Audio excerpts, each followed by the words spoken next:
I'm going to tell you the story of a crime I never committed, and a secret I've guarded for years, even behind bars. Everyone thinks I lost my mind. But what if I told you something lives in those woods? Something that could sear the word truth into the hull of a drone. The path to that word, seared into plastic, didn't start with a bang. It began quietly, with a small lie and the stroke of a pen in the sterile silence of my office, my sanctuary. The ink from my pen gleamed wet and black against the stark white fiber of the medical expense report. October 14th. My hand remained steady, a practiced instrument of bureaucracy, even as a familiar spasm seized the muscle under my right shoulder blade.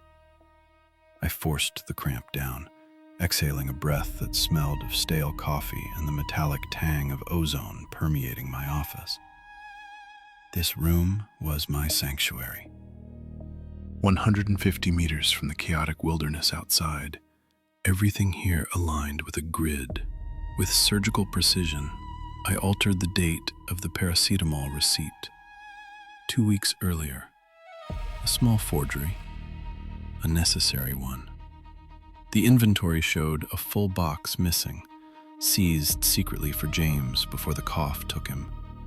If the audit traced the discrepancy, the questions would start. Questions led to searches.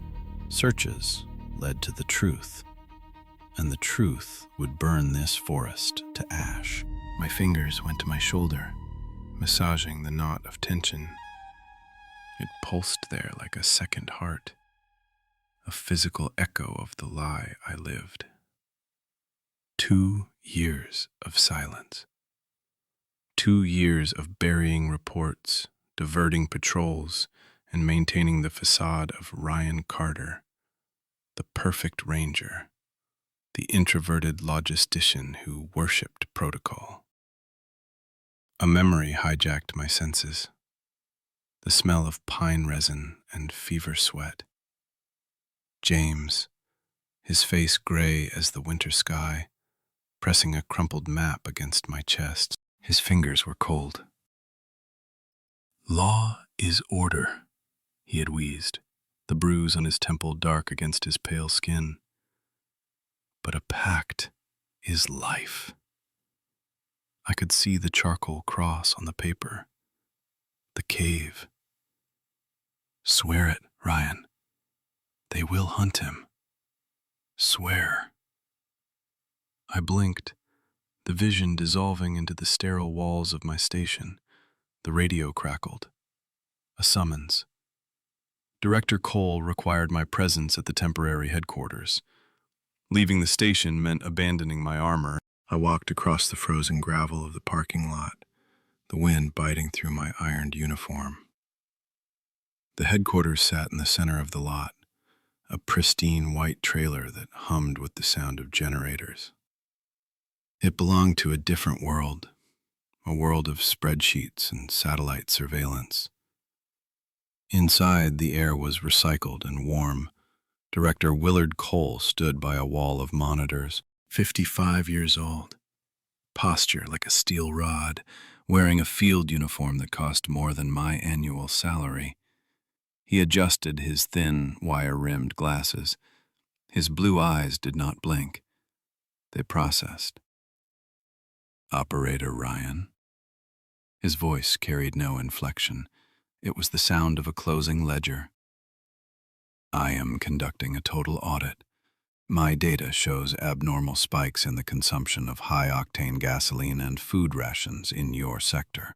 Explain why your logs reflect no search operations requiring such resources." He waited.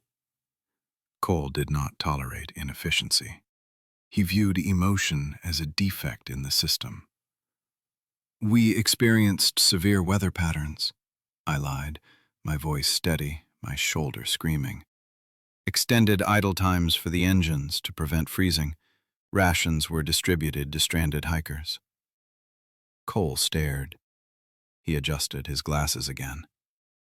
Inefficient, but plausible. He tapped a tablet. "However, A more pressing asset requires recovery. An M700 drone has ceased transmission. My stomach turned into ice. The M700 carried military-grade thermal imaging. Cole slid the tablet across the metal table. The screen displayed a grainy, distorted patch of forest. I recognized the ridge immediately. Sector 4 Gamma, the dense coniferous labyrinth adjacent to the dump cave. The telemetry died here, Cole stated. Curiously, your predecessor, James, displayed an unsanctioned penchant for patrolling this specific, seemingly aimless sector. He leaned forward, encroaching on my personal space. As the expert on this terrain, you will lead the primary search team. Find this asset. I studied the map. If they went to Sector 4 Gamma with thermal scanners, they would find more than a drone. They would find a heat signature that defied classification. My mind raced, calculating angles, wind speeds, and lies. I pointed to a deep scar in the topography, miles to the east of the actual crash site. Sir, the thermal updrafts in Sector 4 Gamma are violent, I said, channeling my inner analyst. A drone with this sail surface area would not drop there. The wind would sweep it east into Silver Creek Canyon. It is a steep descent, zero tactical value, but the only logical resting place. Cole frowned. He verified the wind data on his screen. Logic was his language, and I spoke it fluently. Excellent analysis, he admitted. I will deploy the main squad to the canyon. He paused, his gaze lingering on my face. However, redundancy is protocol. Leave your two best assistants to me. They will work the original coordinates while you search the canyon. A trap. He accepted my logic, but refused to abandon his own. Understood, I said. I retreated to the workshop. The space smelled of grease and cold metal. My movements became jerky, feverish. Déjà vu washed over me. I was James, packing for the end of the world. I grabbed a climbing rope and a standard ration pack. Then, breaking every rule I claimed to uphold, I reached into the hidden compartment of my locker. I pulled out a heavy steel crowbar. If the drone was intact, I had to destroy the memory core. Next came a sheet of parchment paper, folded into a perfect square. It was for the amber. If Sylvanus had it, I needed to contain it. My snowmobile sat in the center of the garage, a beast of burden and speed. I strapped the gear down. Every second wasted was a second Cole's assistance drew closer to the truth. I mounted the machine and turned the key. Silence. I tried again. The engine did not turn over. The dashboard flickered, displaying a red padlock icon. GPS lockout. Rage, hot and white, flooded my vision. It was not a mechanical failure. Cole had remotely disabled the ignition. He anticipated my deviation. He knew I would try to run. I dismounted, my breathing ragged. There was no vehicle, no easy way out.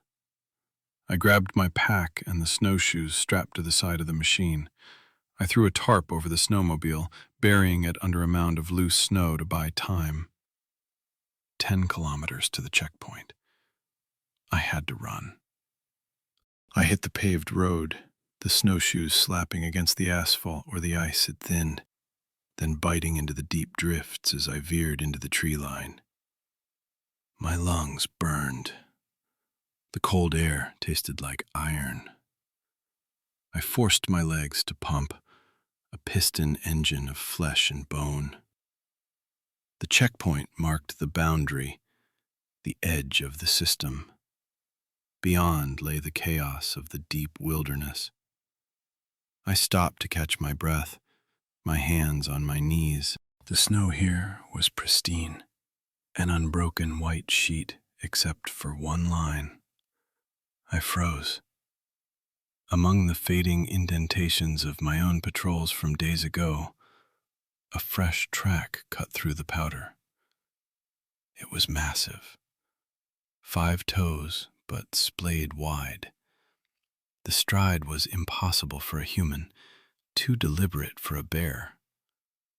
Sylvanus. A mixture of terror and relief crashed into me. He was alive.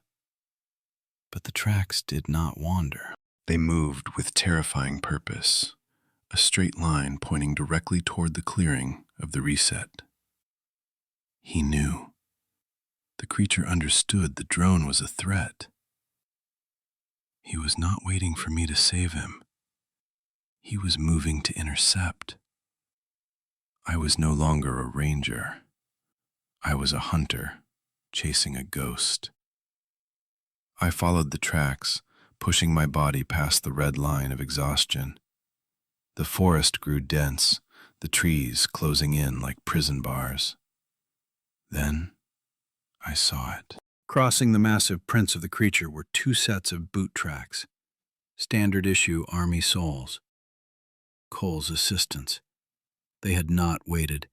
They had taken the bypass route, a treacherous, icy shortcut that shaved kilometers off the journey. They were ahead of me. I veered left, abandoning the trail. I faced the icy slope. It was a suicide run, a sheer face of frozen earth and rock, but it was the only way to cut them off. I scrambled up, fingers clawing at roots, boots slipping on the glaze. My heart hammered against my ribs. I crested the ridge, gasping, my vision swimming. Below in the ravine, the 2 assistants trudged through the deep snow. I had gained the lead. Victory tasted like bile, because at the top of the ridge, etched into the wind-scoured crust of the snow, I found another set of tracks. Single, precise. They hugged the perilous edge of the cliff, taking the most direct, lethal line toward the clearing.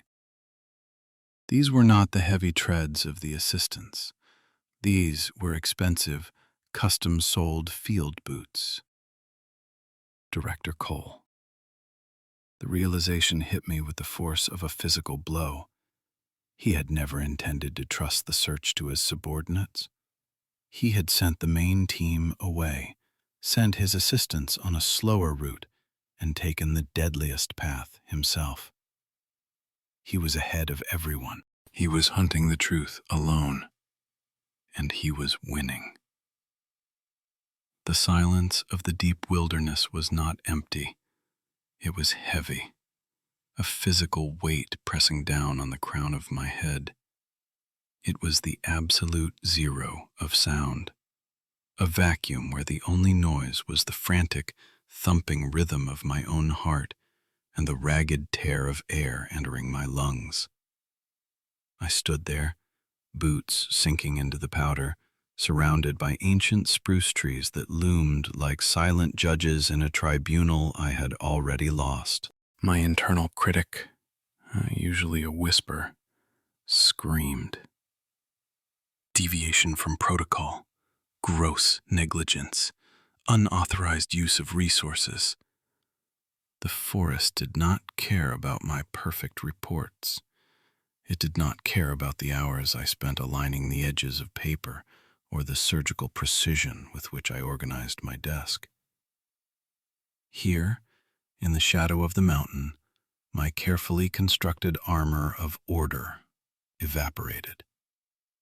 I was no longer Ranger Ryan Carter, the man who ironed his uniform creases to a razor's edge. I was a fugitive, a man who had abandoned a government vehicle under a tarp, running on unauthorized coordinates, chasing a ghost. My right shoulder seized again, a sharp electric jolt that traveled up my neck. I reached up, digging my gloved fingers into the muscle, trying to crush the spasm into submission. It was a tic I thought I had hidden well, but out here, stripped of the office walls, It felt like a spotlight on my deception. I hated this. I hated the disarray. I hated the sweat cooling on my back, turning clammy and dangerous in the sub-zero air. Most of all, I hated how familiar this chaos felt. I was becoming him. I was becoming James. The thought tasted like bile. I'd spent 2 years trying to be the anti-James, the man of logic to his man of instinct, the ledger to his poetry. Now, I was scrambling through the snow, guided by nothing but a desperate, irrational oath. The memory hit me without permission, sharp and vivid as a fracture. It was late winter, 3 months before the end. The cabin smelled of wood smoke and unwashed wool. James sat by the hearth, not warming himself, but focused entirely on a pile of amber fragments scattered across the rough-hewn table. He looked small.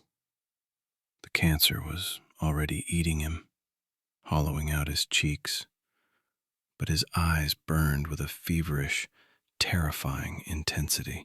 He held a small carving knife, the blade flashing in the firelight. Scritch, scritch, scritch. Resonance, Ryan, he muttered, not looking up. It's about the resonance. I stood by the door, clipboard in hand, noting the low fuel levels. James, we need to log the patrol hours. The sector commander is asking for the weekly summary. James laughed, a wet, rattling sound. He held up a piece of amber. Into the honey-colored stone, he had carved a complex, twisting knot. You think the system cares about the forest? They care about the grid. They want to measure it, catalog it, sell it. He stood up, swaying, and grabbed my arm. His grip was surprisingly strong, desperate. Ryan, swear to me. Swear you will never trust anyone who wears the uniform. Not Cole, not the command. They want him. Do not let them take the pact. I swear, I had said, mostly to get him to sit down, to stop the terrifying trembling in his hands. I blinked, forcing the memory away. The snow around me was real. The threat was real. James was dead, but his paranoia had been prophetic. I lowered my gaze to the snow, forcing myself back into the role of the analyst, the introverted logistician. Panic was inefficient. Data was salvation. I studied the ground. The massive, E-splayed tracks of Sylvanus were clear, heading straight for the clearing. But crossing them, marring the purity of the scene, were the boot prints I had spotted earlier. I knelt, brushing a layer of loose powder away to analyze the tread. Standard issue snowshoes. 2 pairs. I pulled the unauthorized GPS unit from my inner pocket. The screen glowed with a pale green light, casting long shadows across the snow. I punched in the trajectory of the snowshoe tracks, projecting their line forward. My breath hitched. The vector did not point toward the coordinates I had given Cole. It did not point toward the Silver Creek Canyon.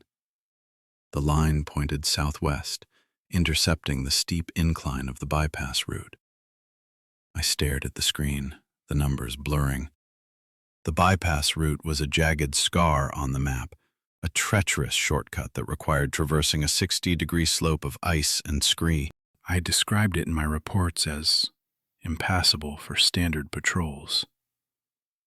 Cole had listened to my analysis of the wind. He had nodded at my logic about the drone drifting east. And then, with cold, silent calculation, he had ignored every word of it. He had sent his assistants on the one path that could beat his snowmobile if the snowmobile was forced to take the long way around. He knew. The realization was a physical blow to the gut. I had thought myself the chess player, moving pieces on a board only I could see. I thought I was protecting the secret with superior intellect. But Cole was not just a bureaucrat with a tablet. He was a predator. He had anticipated the lie, anticipated the diversion, and positioned his pieces to checkmate me before the game had even begun. My hands shook, not from the cold, but from a sudden, crushing sense of inferiority. I was 27 years old, a ranger who hid behind paperwork. Cole was a veteran of the system, a man who viewed the world through the lens of total control. I had walked into his trap with my eyes wide open, arrogant in my belief that I could outsmart the institution. I checked the time. The assistants were moving fast.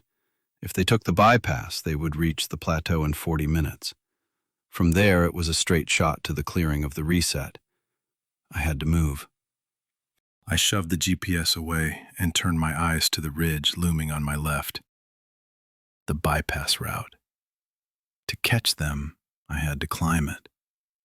To beat them, I had to survive it. I approached the base of the slope. It was a nightmare of geology, a sheer face of granite coated in a thick, deceptive layer of ice, hidden beneath a dusting of powder snow. A slip here meant a slide of 200 meters into a ravine filled with razor-sharp deadfall. I unslung the heavy steel crowbar from my pack. It was a crude tool, intended for smashing the delicate electronics of a drone, but now it was my lifeline. I slammed the hooked end into the ice. Clang! The sound rang out like a gunshot in the silence. Too loud, too violent. I winced, waiting for a reaction, but the forest swallowed the noise.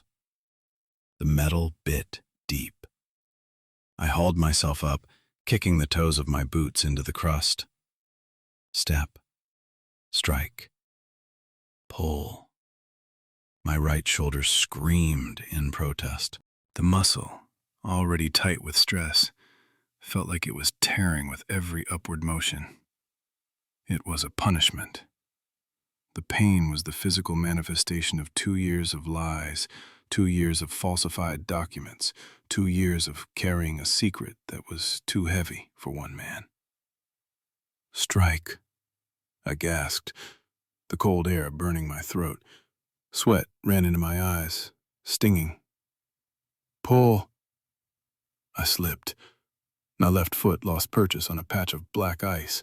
My body swung wildly, dead weight suspended by a single point of contact on the crowbar. My shoulder wrenched, a hot line of agony shooting down to my fingertips. I slammed my body against the ice, scrabbling for a foothold, my breath coming in short, terrified whimpers. I found purchase. I hung there, face pressed against the frozen stone, shaking. Protocol, I whispered to the ice. Maintain 3 points of contact. I forced myself to move. Upward. Always upward. The system wanted me to fall. Cole wanted me to fail. But the pact was life. I crested the ridge 10 minutes later, rolling over the lip of the cliff and collapsing into the deep snow on the plateau. My chest heaved. My limbs felt like lead. A sound froze the blood in my veins. Crunch. Crunch. Rhythmic. Heavy. Close. I scrambled on my stomach, slithering behind a massive, moss-covered boulder that crowned the ridge. I pressed myself into the snow, pulling my white camouflage hood low over my face. I became a stone. I became silence. 50 meters below my position, in the trough of the ravine I had just circumvented, 2 figures emerged from the tree line. They wore white tactical gear, blending almost perfectly with the environment, save for the matte black of their rifles and the equipment strapped to their chests. Cole's assistants. They moved with practiced efficiency, scanning the tree line, checking handheld devices.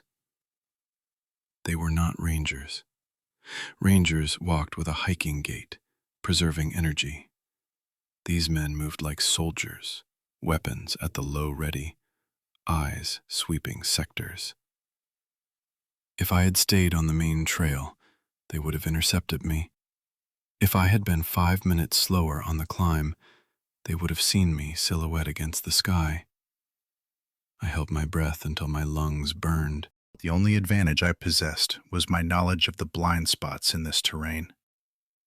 I knew where the shadows deepened, where the rock formations broke the line of sight. They passed. The sound of their boots faded into the wind. I exhaled, a long, shuddering release. I was ahead of them, but only just. I crawled away from the edge, keeping low until the trees thickened enough to provide cover. I stood up, my legs trembling, and oriented myself. I was on the upper ridge now, intercepting the old James Trail, a winding, forgotten deer path that bypassed the main hiking routes. The forest here was older, darker. The trees grew close together, their branches interlocking to form a canopy that blocked out the gray sky. It was a cathedral of pine and shadow. I moved quickly, ignoring the protest of my muscles. Every step was a calculation of silence versus speed. Then I stopped. Hanging from a low branch of a twisted spruce, at eye level, was a disruption in the pattern of the forest. It was small, easily missed by anyone not looking for it. A splinter of pine, stripped of bark and polished until it shone like bone. It hung from a strip of rawhide. I stepped closer, my heart hammering a new rhythm. Carved into the wood was a single rune, a sharp, angular shape that looked like a jagged tooth or a falling hawk. I traced the groove with a gloved finger. I knew this mark. James had spent nights teaching me the cipher, drawing shapes in the ash of the fireplace.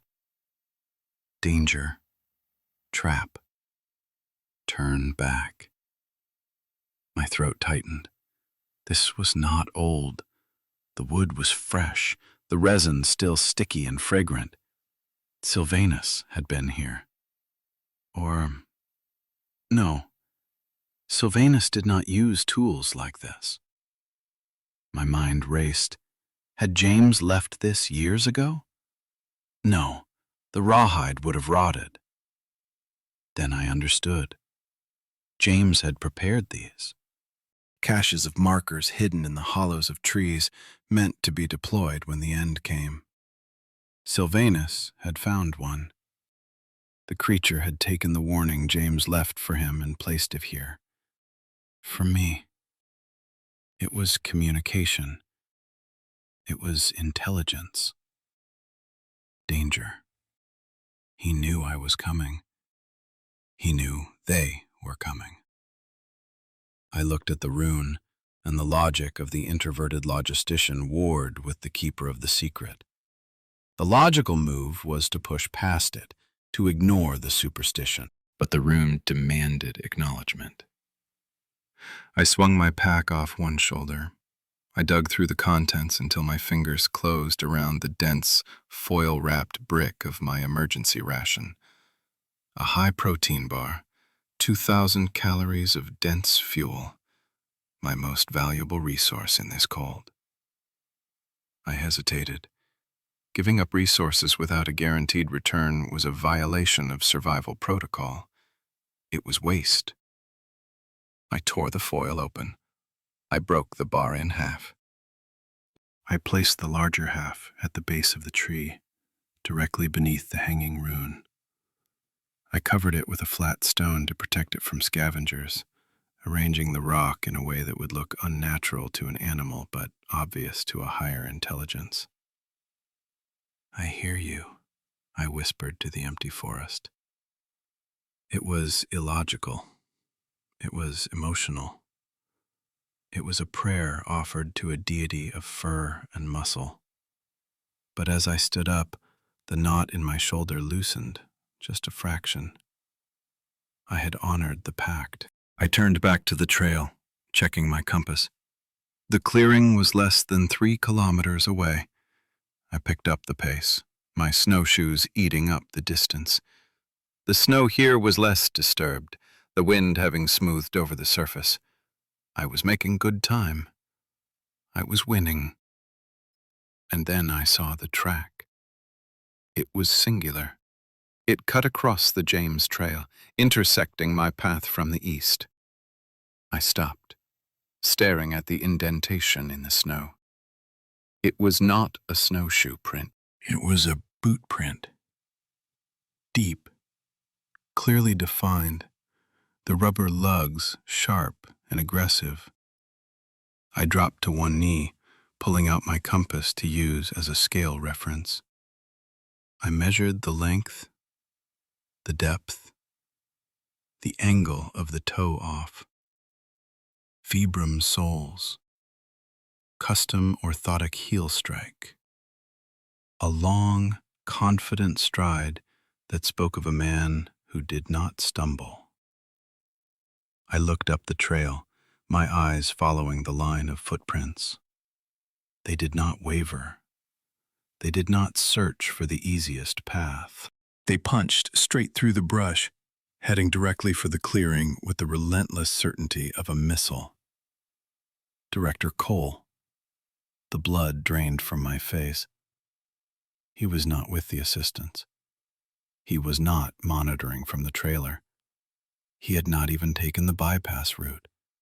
He had taken a third path, a route so dangerous and direct I had not even considered it a possibility for a man of his age.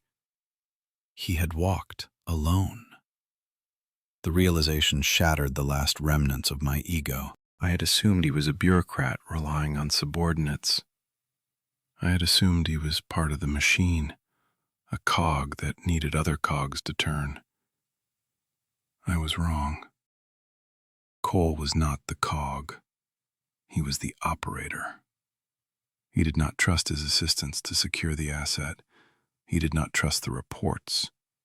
He trusted only his own eyes, his own boots, and his own gun. He was ahead of me. Panic flared, hot and bright. He was walking straight toward the clearing, straight toward the drone wreckage, straight toward the amber, straight toward Sylvanus. If Cole reached the clearing first, it was over. He would see the truth.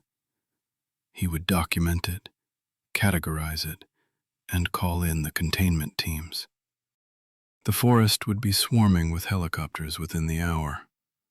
The mystery would die, dissected on a sterile table under fluorescent lights. I looked at the tracks again. They were fresh. The edges of the snow were still sharp, not yet softened by the wind. He was perhaps 10, 15 minutes ahead. Strategy evaporated. Stealth was a luxury I could no longer afford. I stood up, shedding the heavy logistical mind that had governed my life for 27 years. I unclipped the waist strap of my pack.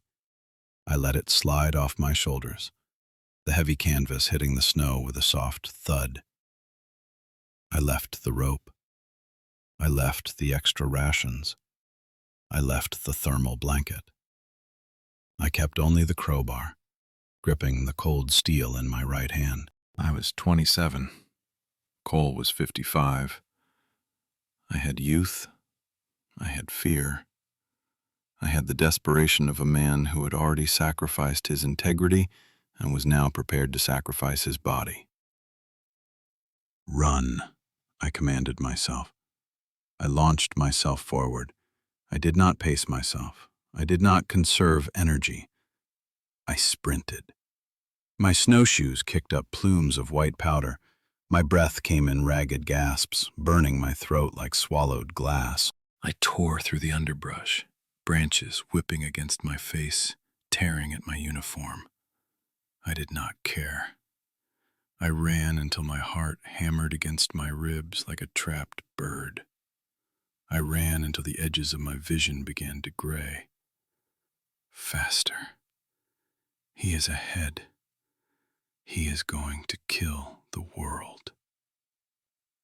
The trees began to thin. The quality of the light changed, growing brighter, harsher. The dense canopy was giving way to open sky. I stumbled, catching myself on a tree trunk, gasping for air. Through the gaps in the pine boughs, I saw it. The clearing of the reset. It opened up like a wound in the forest, a vast, flat expanse of snow-covered ground bordered by towering cliffs on the far side. It was silent. It was exposed. My grip tightened on the crowbar until my knuckles turned white. I was close, but I did not know if I was late. I pushed off the tree, ignoring the screaming protest of my lungs, and rushed toward the light. The transition from the shadowed, claustrophobic density of the spruce forest to the blinding expanse of the clearing of the reset was violent. It was like stepping out of a submarine and directly into the sun. The light reflected off the pristine, wind-scoured snow with a brilliance that seared my retinas, forcing me to squint against the glare. My legs, which had been operating on pure adrenaline and the desperate mechanical memory of flight, finally registered the change in terrain. The deep, dragging powder of the forest floor gave way to the hard-packed, icy crust of the open space. My boots skidded. I stumbled, my center of gravity pitching forward, but I refused to fall. I turned the stumble into a staggering lunge, propelling myself toward the center of the white expanse. I stopped. My chest heaved like a bellows, dragging in air that was too cold, too thin. It tasted of iron and impending frost. I bent double, hands bracing against my knees and coughing out the ragged remnants of the sprint. Steam rose from my uniform, a spectral aura of sweat and heat evaporating into the sub-zero vacuum. I lifted my head. There it was. 10 meters away, disrupting the perfect white canvas, lay the shattered remains of the M700 drone. It did not look like a piece of advanced military hardware anymore. It looked like the skeletal remains of some prehistoric bird, bleached and broken. The white composite wings were snapped at unnatural angles. The central fuselage was cracked, exposing the dark, intricate guts of circuitry and wiring to the unforgiving elements. A sound escaped my throat, a laugh, or perhaps a sob. It was a jagged, ugly noise. I had made it. The relief was physical, a sudden depressurization of the skull. The clamp that had been tightening around my chest for the last hour, the crushing certainty that Director Cole was already standing over the wreckage, shattered. The clearing was empty. The snow around the drone was smooth, unbroken by footprints, save for the scattered debris of the crash itself. I was first. Protocol is life, I whispered, the irony tasting like ash on my tongue. I had broken every protocol to get here, and in doing so, I had upheld the only oath that mattered, the pact. I straightened, gripping the cold steel of the crowbar in my right hand. My shoulder throbbed, a dull, rhythmic ache that synced with my pulse, but the sharp, debilitating spasms had ceased. The mission was simple now. Destroy the memory core, shatter the lens, bury the pieces. I took a step toward the wreckage, the crunch of the snow loud in the unnatural silence. As I closed the distance, the angle of the light shifted, revealing something nestled in the lee of the drone's broken wing. It was not a piece of debris. It was not metal or plastic. It was organic. I froze, the crowbar heavy in my hand.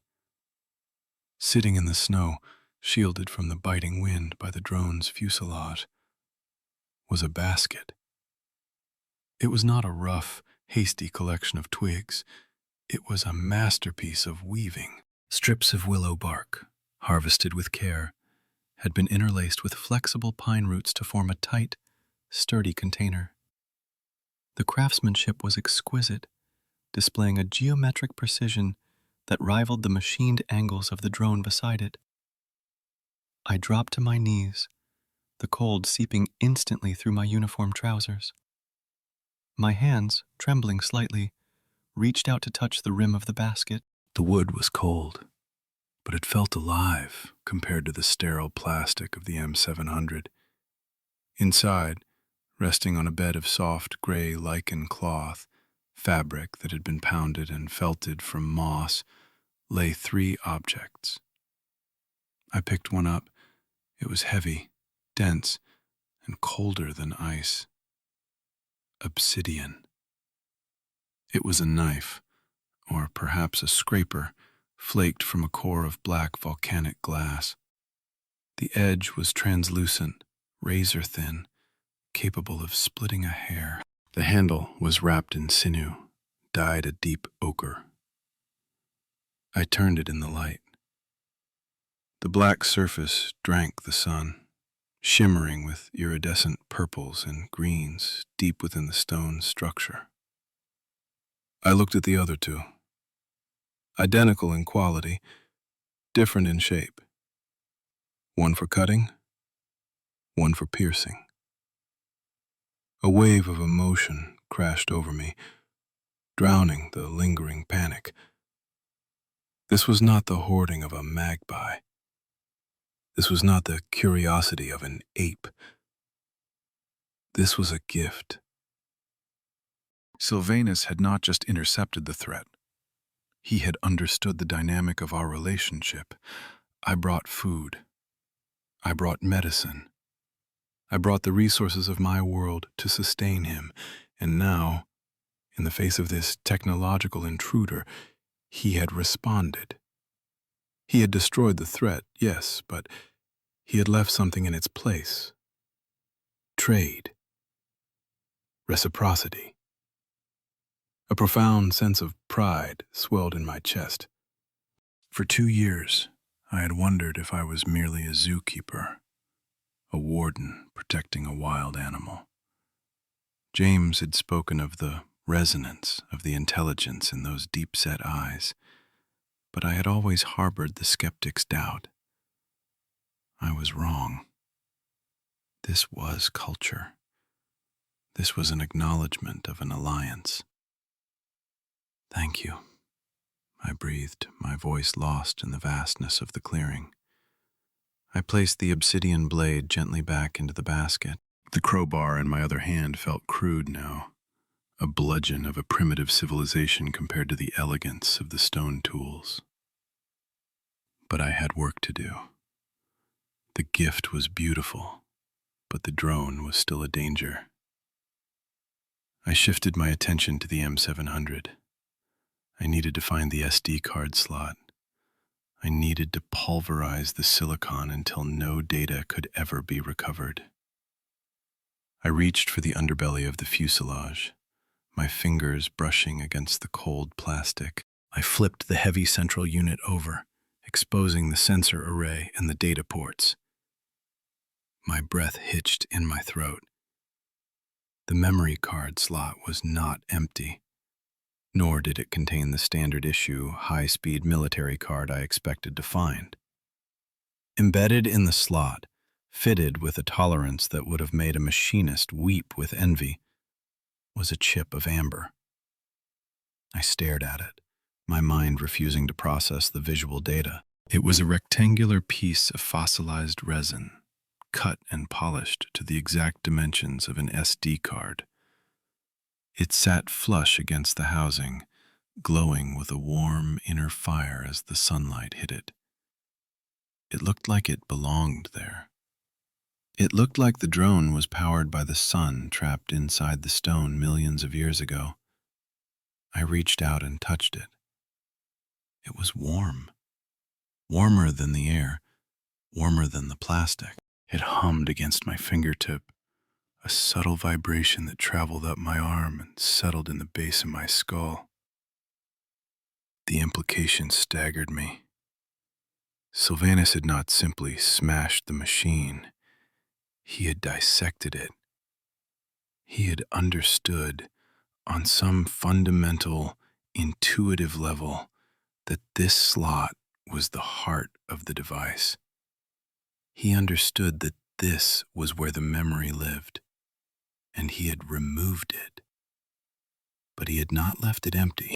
He had replaced the cold, digital memory of the system with the warm, ancient memory of the forest. It was a substitution, a cultural exchange. You watch us with your machines, we watch you with the earth. I let out a shaky exhale, shaking my head in disbelief. The intelligence required for this. It was beyond anything James had theorized. It was not just mimicry. It was commentary. "You genius," I whispered. "You magnificent genius." I was about to bring the crowbar down, to smash the amber in the port into dust, to hide this miracle before Cole could ever see it. My hand raised, the steel gleaming against the sky. Then my eyes caught the texture of the plastic on the upper fuselage. I stopped. The crowbar hovered in the air. I had missed it in my initial scan, distracted by the basket and the amber. But now, with the drone flipped over, the sunlight cast long shadows across the white surface, revealing a modification that had not come from the factory. The plastic was not just cracked, it was scarred. Someone, something, had taken a heated tool, perhaps a piece of wire or a burning branch, and seared a mark into the hull. The edges of the letters were bubbled and blackened, the smell of burnt polymer suddenly ghosting into my nostrils, sharp and acrid. It was a word, crude, jagged, looking like it had been carved by a hand that trembled with rage, but legible. Undeniably legible. Truth. The crowbar slipped from my numb fingers and fell into the snow with a dull thud. The euphoria of the last few minutes evaporated, replaced by a cold, hollow dread that started in my stomach and spread outward, freezing my blood. Truth. This was not James. James had been dead for 2 years. James used charcoal and paper. James carved runes of protection and warning. This was Sylvanus. He had learned our language. He had watched us, listened to us, perhaps found old books or papers left in the cabins James used to frequent. He knew the shape of the letters. He knew what they meant. And he had burned this word onto the camera that came to spy on him. It was not a defense. It was not a shy creature hiding from the light. It was an accusation. It was a manifesto. Sylvanus was telling us that he knew what we were doing. He knew the lies. He knew the cover-ups. He knew the perfect reports I filed and the audits Cole performed. He saw through the facade of the Ranger Corps, through the uniform, through the system. He was demanding the one thing I had spent my entire career burying. I stared at the black, ugly letters. They mocked me. I was the keeper of the secret. I was the protector. But Sylvanus did not want to be a secret. He wanted to be the truth. My world tilted. The moral foundation I had stood upon, the idea that I was saving him by hiding him, crumbled. I was not saving him. I was silencing him. And he had just screamed back. I reached for the drone again, panic flaring hot and bright. I had to destroy this. I had to melt the plastic, scrub the word away. If Cole saw this, if the system saw that the animal could write, could judge, could accuse, the response would not be study. It would be eradication. A thinking rival is a threat that cannot be tolerated. My fingers clawed at the burnt plastic. Crunch. The sound was distinct, crisp, heavy. It was not the random settling of the ice. It was the deliberate compression of snow under a boot. I froze. My hand was still on the word truth, covering it, hiding it. I did not turn around immediately. I did not need to. The silence that followed the footstep was heavy with presence. It was the silence of a predator who has already cornered its prey and sees no need to rush the kill. Slowly, agonizingly, I lifted my head. I turned my torso, shifting on my knees. At the edge of the clearing, where the shadows of the fir trees bled into the bright white of the open space, stood Director Willard Cole. He was not out of breath. He was not sweating. He stood perfectly upright, his expensive field uniform immaculate, his posture rigid. The sunlight glinted off the thin wire frames of his glasses, obscuring his eyes, turning them into twin mirrors that reflected the devastation of the clearing. He was looking at me. No, he was looking through me. He took a step forward. Crunch. He had not been following the tracks to find the drone. He had not been looking for clues. He had been tracking me. He knew, with that terrifying mathematical intuition of his, that I would lead him exactly where he needed to go. I was the bloodhound, and he was the hunter holding the leash. He stopped 5 meters away. His gaze drifted from my face down to the snow. He looked at the shattered remains of the M700. He looked at the basket of obsidian. He looked at the amber chip glowing in the data port. And finally, his eyes settled on the black, burnt letters peeking out from under my trembling fingers. He did not gasp. He did not frown. His expression remained a terrifying blank sheet of paper. Falsification of reports, he said. His voice was not loud. It did not need to be.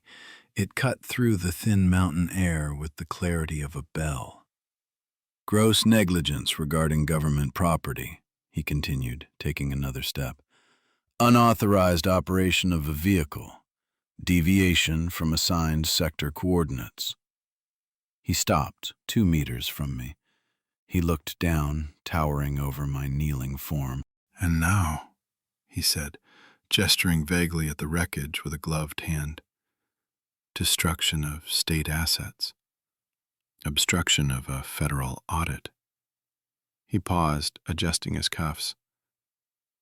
That is the end of your service, Ranger Carter. You are under arrest. The words hung in the air, heavy and final. I could not move. My hand was still covering the word truth, a futile shield against the inevitable. I wanted to scream to explain, to beg him to understand that this was bigger than his audit, bigger than the system. But looking at his face, that square, unyielding jaw, and those cold eyes, I knew it was useless. He did not care about the why. He only cared about the what. Protocol had been violated. The grid had been disrupted. The culprit had to be removed.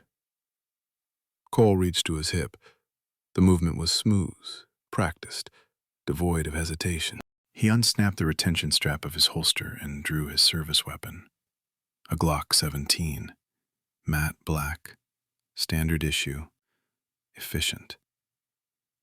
He did not point it at my head.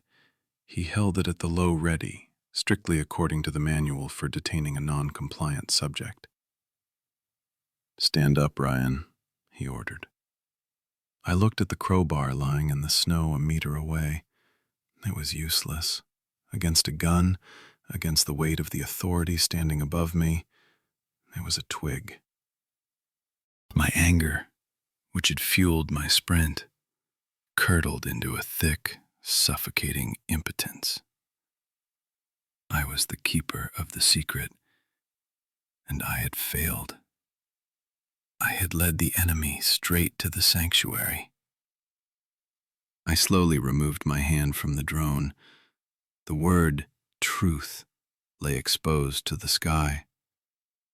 I stood up. My knees popped. My legs shook, not from exertion anymore, but from the crashing adrenaline crash.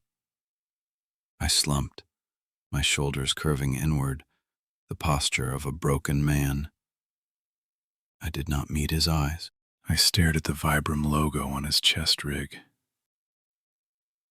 "You knew," I croaked.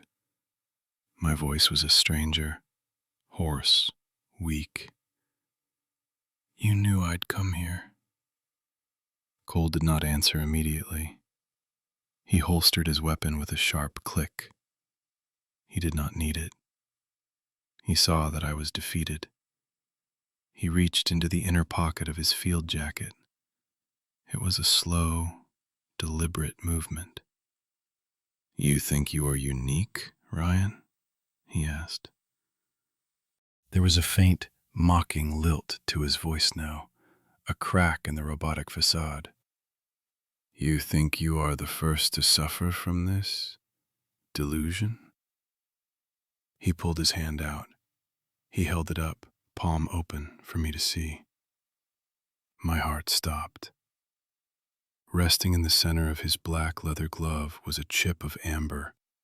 It was identical to the one in the drone. The same warm, honeyed hue, the same rectangular cut, the same eerie perfection. I stared at it, my mouth opening but no sound coming out. "We found this in James' pocket," Cole said, his voice dropping to a conversational tone that was infinitely more terrifying than his shout. "When the recovery team brought his body down from the mountain, he died clutching it." He stepped closer, holding the chip up next to the one embedded in the drone. The visual rhyme was undeniable.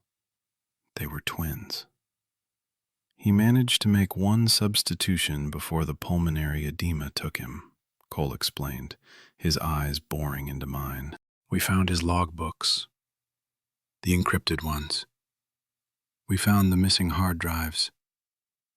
He closed his hand over the amber, making a fist. "This is not magic, Ryan. This is not a miracle. This is evidence." He gestured with the fist toward the drone. "Collusion. Conspiracy. James started it. He began tampering with the data feeds, replacing digital records with this trash. And you continued it. The world spun. I had thought I was protecting James' legacy. I thought I was honoring a mystical bond. But Cole did not see mysticism. He saw a pattern of criminal behavior. He saw a mentor grooming a student to corrupt the database. "It is street-proof," Cole said, his voice hard as granite. James was not protecting a spirit. He was trading with an unauthorized biological entity. He was compromising national security for the sake of a pet project. And you are his accomplice. I looked at the second amber chip. The irony was a knife in my gut. Sylvanus, in his desire to connect, in his desire to offer a piece of his world in exchange for ours, had forged the very chains that would bind us. The amber was not a gift in Cole's eyes. It was currency. It was proof of a transaction. By trying to speak to us, Sylvanus had incriminated us. The word truth burned on the drone hull seemed to flare brighter. This was the truth Cole saw, not a sentient being demanding rights, but a corruption of the order that required excision. My professional mask, the one I had worn for 2 years, the one I had tried to patch together even as I ran through the snow, shattered. It did not crack. It disintegrated. My face twisted. Tears, hot and humiliating, welled in my eyes. Not tears of sadness, but of pure, distilled rage. I looked up at Cole. I did not see a director anymore. I did not see a man. I saw the system. I saw a blind, grinding machine that measured the world in pixels and spreadsheets. A machine that would look at a miracle and see a rounding error. "It's not trash," I hissed, the words tearing out of my throat. "It's a life. It's intelligent. He wrote that." I pointed at the drone. "He wrote the truth." Cole did not even look down at the word. He adjusted his glasses. "Intelligence is a variable we measure," he said coldly. "If it is intelligent, it is a threat. If it is a threat, and it is a target." He looked at me with something approaching pity, but it was the pity one feels for a malfunctioning tool. "Explain it, Ryan. Explain the amber. Explain the writing. Tell me everything, and perhaps the tribunal will be lenient." The trap snapped shut. If I explained, if I told him about the basket, the obsidian, the runes, the empathy, I would be signing Sylvanus's death warrant. I would be confirming that there was a rival intelligence in these woods. Cole would not arrest Sylvanus. He would call in the extermination teams. He would sanitize the sector. The truth would kill the secret. I looked at the forest.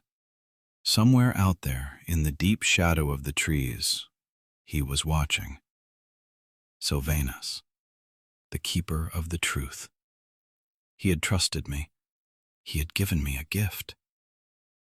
Why looked back at Cole? I closed my mouth. I clamped my jaw shut until my teeth ached.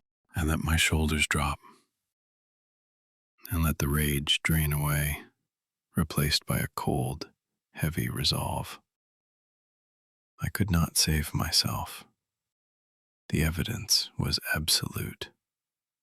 My career was over. My freedom was gone. But I could save the silence.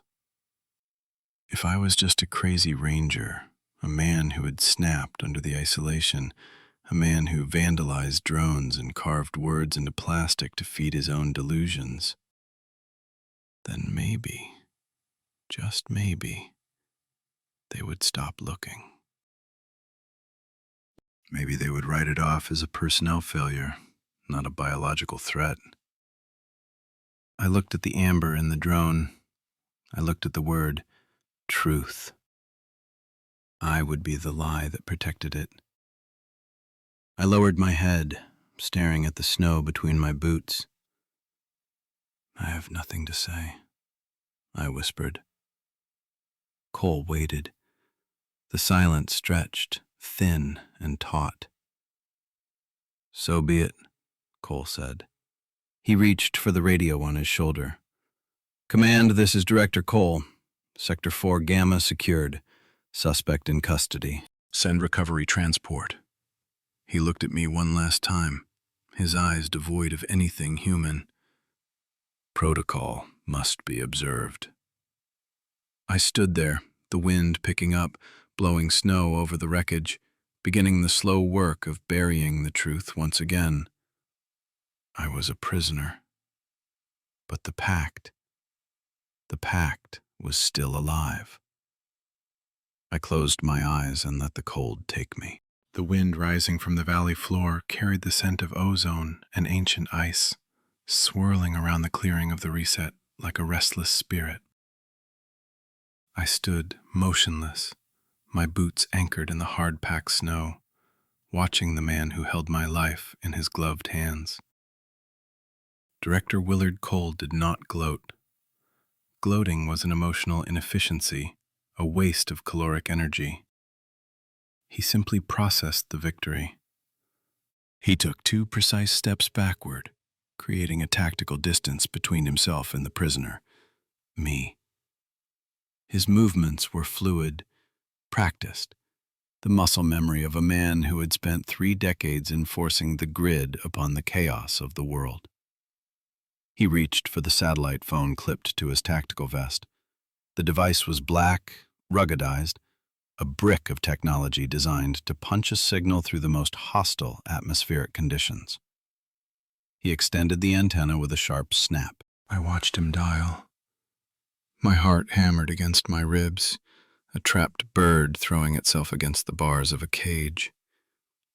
The silence of the wilderness, the silence I had fought so hard to protect, was about to be shattered. Attention, base, Cole spoke. His voice was a flat line, devoid of the adrenaline that coursed through my own veins. This is Director Cole. Current location, clearing of the reset. Grid coordinates 4 Gamma 7. He paused, his eyes locked on mine. They were not the eyes of a monster.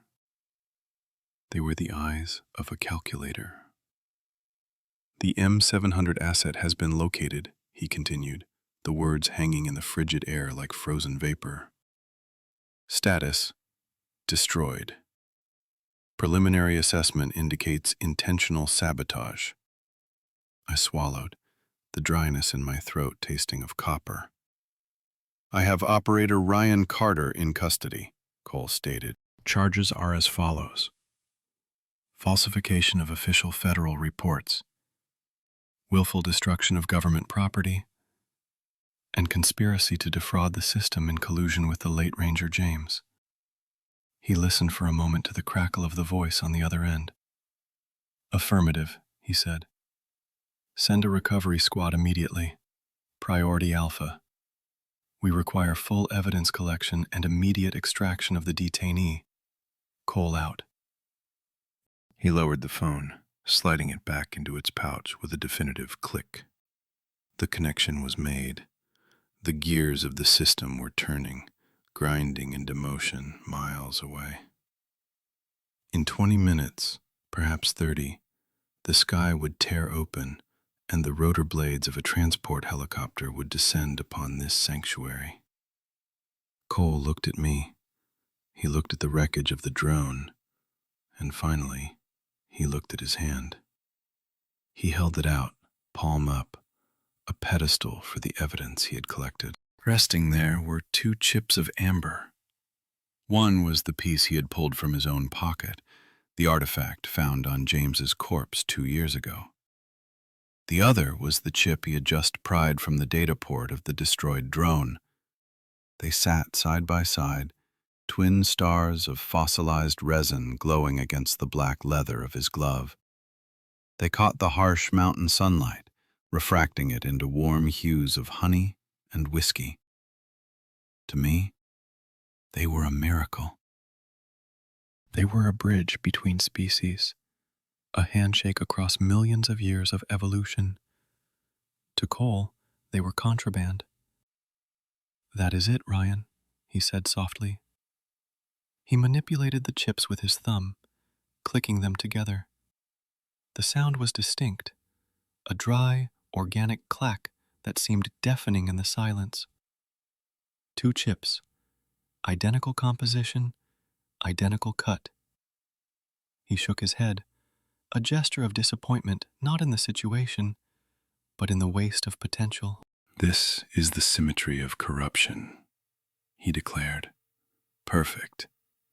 These are the only surviving physical evidence. They prove, irrefutably, that you and James were operating a localized ring. You were stripping memory cards, selling the data, or perhaps hiding incompetence, and replacing the hardware with this native material." He closed his fingers over the stones, making a tight fist. "I knew you would lead me to the truth," he said. "Chaos always seeks to hide, but it leaves a trail. You thought you were burying a secret. In reality, you were digging your own grave." My gaze drifted from his fist down to the snow at my feet. The logic was sound. From his perspective, from the binary view of the system, it was the only explanation that made sense. Why else would a ranger destroy a drone? Why else would he carry amber? It had to be greed. It had to be a cover-up of some mundane crime. But my eyes caught something else. 10 feet away, half buried in the drift where I had dropped it, lay the basket. The willow twigs were woven with a complexity that defied accident. The geometric patterns, the tight interlocking of the pine roots, the structural integrity of the rim. It was engineering. And inside, glinting darkly against the gray lichen cloth, were the obsidian knives. A desperate, lightning strike thought seared through my brain. I can use them. The logic of the introverted logistician, the part of me that had kept the books balanced and the reports flawless for years, surged to the forefront. I was cornered. I was facing prison. I was facing the total destruction of my life. But I had an ace. "Show him," the voice in my head screamed. "Pick it up. Hand it to him." An animal, a bear, a wolf, a feral hominid, could not weave a watertight basket. An animal could not knap volcanic glass into a razor-sharp blade with a pressure-flaked edge. An animal could not understand the concept of a gift. If I showed Cole the basket, his theory of corruption would collapse. He would see that James was not crazy. He would see that I was not a thief. He would see that we were not conspiring to defraud the government, but interacting with a sentient, tool-using species. It was the perfect defense. It was the only way to clear James's name. It was the only way to save myself from the cage. My body reacted before my mind could finish the thought. My right foot shifted. My hand twitched, reaching out, fingers spreading as if to grasp the salvation lying in the snow. "Sir," I started, my voice cracking, you need to see." I took a half step toward the basket, and then I stopped. The air in my lungs turned to ice. The realization hit me with the force of a physical blow, staggering me where I stood. I looked at Cole. I saw the rigidity of his jaw. I saw the cold, calculating intelligence behind those wire-rimmed glasses. If I showed him the basket, I would win the argument. I would prove that Sylvanus was intelligent, and that would be his death sentence. The system did not tolerate variables it could not control. A dumb beast was a nuisance, something to be managed or relocated. But an intelligent species? A creature that could make tools, communicate, understand technology, and harbor a moral judgment against the grid? That was not a curiosity. That was a rival. If Cole saw the basket, the narrative would shift instantly. It would no longer be a police matter. It would become a matter of national security. The recovery squad he had just called would be replaced by containment teams. They would bring thermal scopes, tranquilizer rifles, perhaps even lethal force. They would scour every inch of this forest. They would find the cave. They would find him. They would dissect him to see how his brain worked. They would cage him to study his language. They would destroy the pact in the name of science and security.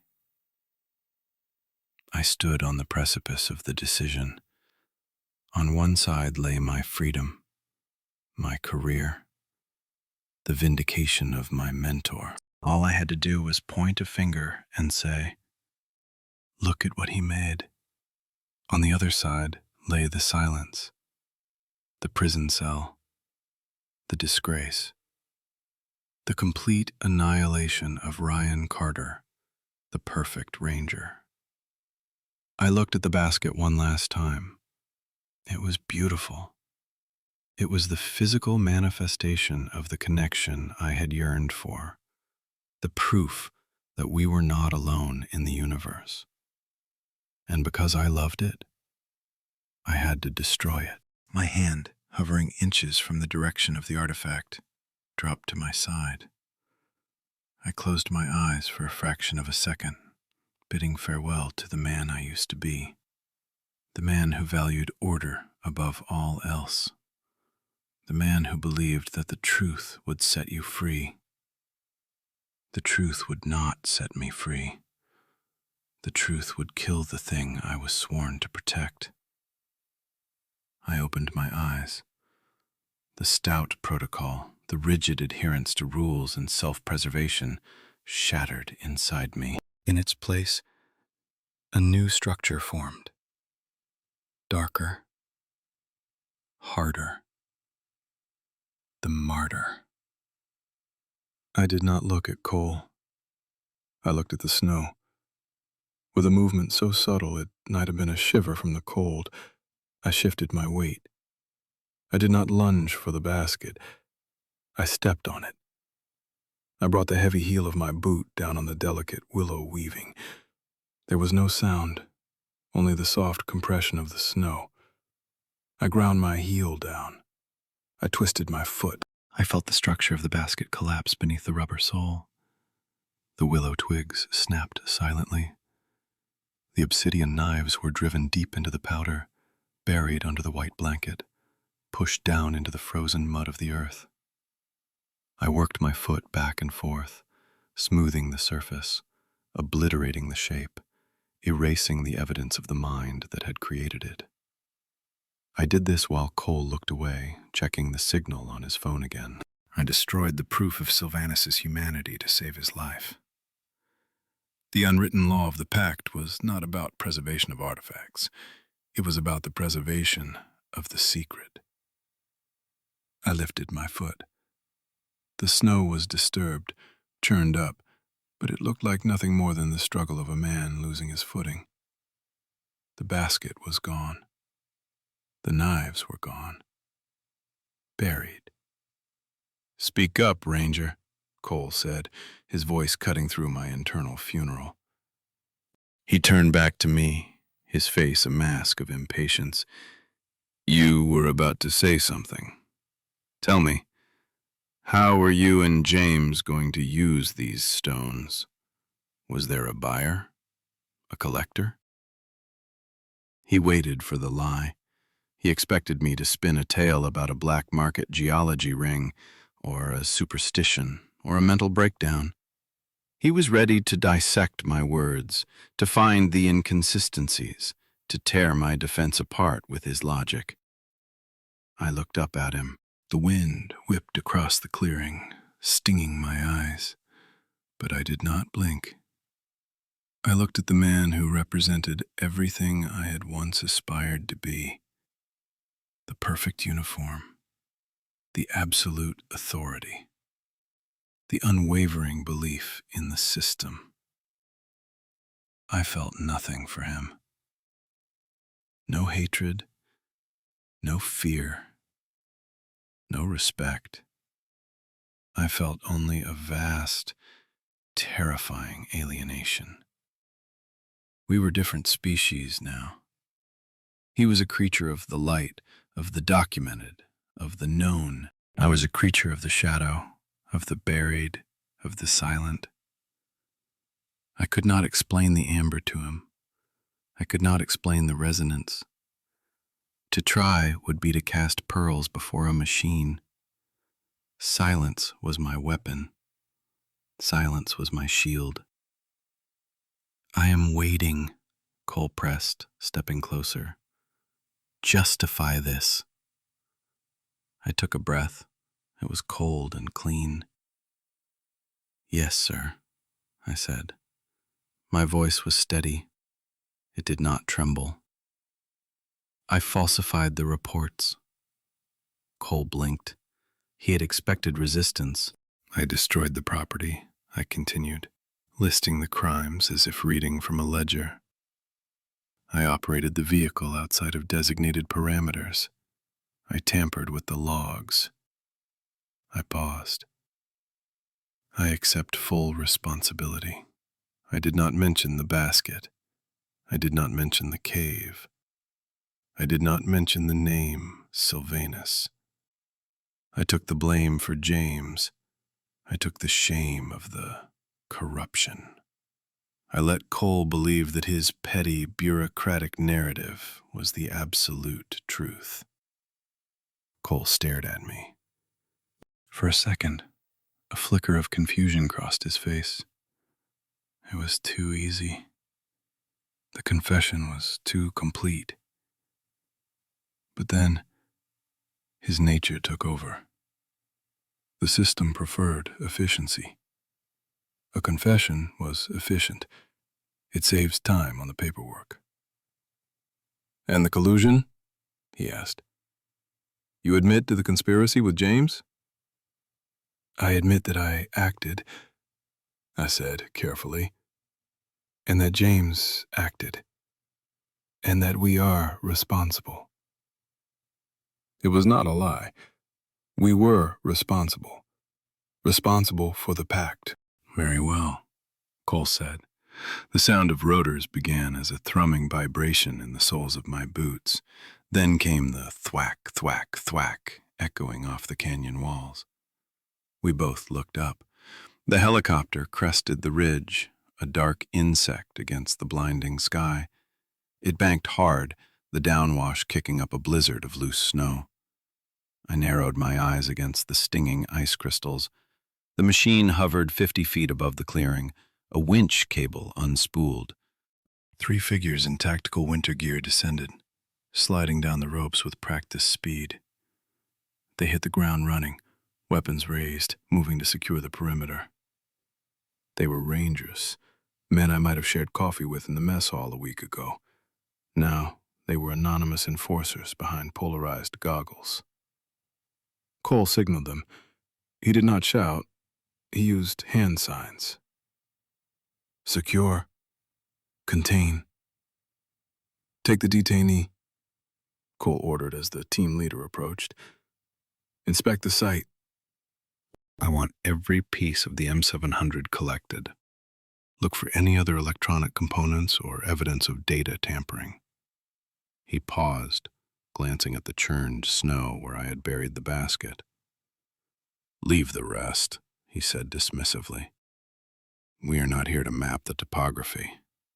We are here to close a case. Leave the rest. The relief that washed over me was so profound my knees almost buckled. He was not looking. He was not seeing. He was only looking for what he expected to find. The basket was safe. The secret was safe. Two rangers moved in on me. One grabbed my left arm, the other my right. Their grip was not gentle. It was the grip used for criminals and for traitors. "Hands behind your back," one of them barked. I complied. I let them twist my arms. I let them snap the cold steel of the handcuffs around my wrists. The click of the ratchet was the final punctuation mark on my career. They shoved me forward, towards the hovering helicopter which had now touched down on its skids, the engines screaming. I was a shell. The Ryan Carter who worried about audits was gone. The Ryan Carter who feared exposure was gone. I walked with them, stumbling slightly in the deep snow, but before I reached the helicopter door, I stopped. I planted my feet. The Rangers tugged at me, but I resisted just for a moment. I turned my head. Director Cole was standing in the center of the clearing. He was alone. The wind whipped his coat around his legs. He was looking down at his hand, at the two pieces of amber glowing there. He looked triumphant. He looked like a man who had solved the puzzle, who had restored order to a chaotic universe. He believed he had won. He believed he had excised a cancer from the Ranger Corps. He did not understand. He was a pawn. The system was a pawn. I had used his own blindness against him. I had used his obsession with corruption to hide a miracle. He thought he had defeated me, but in reality, he was serving the pact. He was closing the case. He was ensuring that no one would ever come back to this clearing to look for a monster. He was the lock on the door, and I had just given him the key, knowing he would never use it to open the room. I felt a strange, transcendent clarity. This was martyrdom. It was not glorious. It was not loud. It was simply the acceptance of a burden so heavy that it crushed you into the earth, so that others could walk over you. Cole looked up. Our eyes met across the distance. He expected me to look broken. He expected shame. I gave him neither. I shouted over the roar of the engine. "You are right, sir." Cole cocked his head, actively hearing me. "I was lying," I yelled, the words ripping from my throat, raw and honest. I looked at the amber in his hand. "Amber is my truth." I took a breath, the freezing air filling me one last time. "And I will pay for it." It was a confession, but not the one he heard. It was a declaration of loyalty. My truth was the amber, the connection, the memory, the resonance. And the price for that truth was my life. I saw Cole nod, a short, sharp affirmation. He thought I was accepting his judgment. The Rangers shoved me again. "Move it, Carter!" I let them take me. I ducked my head and climbed into the belly of the helicopter. The door slid shut, cutting off the blinding light of the clearing. The interior was dark, smelling of hydraulic fluid and sweat. I sat on the canvas bench, my hands manacled behind me. Through the thick, scratched plexiglass of the window, I watched the ground fall away as we lifted off. The clearing shrank. The trees became a carpet of dark green, and there, in the center of the white expanse, so stood Director Willard Cole, a tiny, insignificant figure against the majesty of the wilderness. He was still staring at the amber, convinced of his victory. I leaned my head back against the vibrating metal of the fuselage. I had lost everything. My name, my future, my freedom. But down there, deep in the shadows of the spruce forest, something was watching the metal bird fly away. Something was alive. Something was safe. The secret remained. I closed my eyes. The darkness was not empty. It was full of peace. The pact held.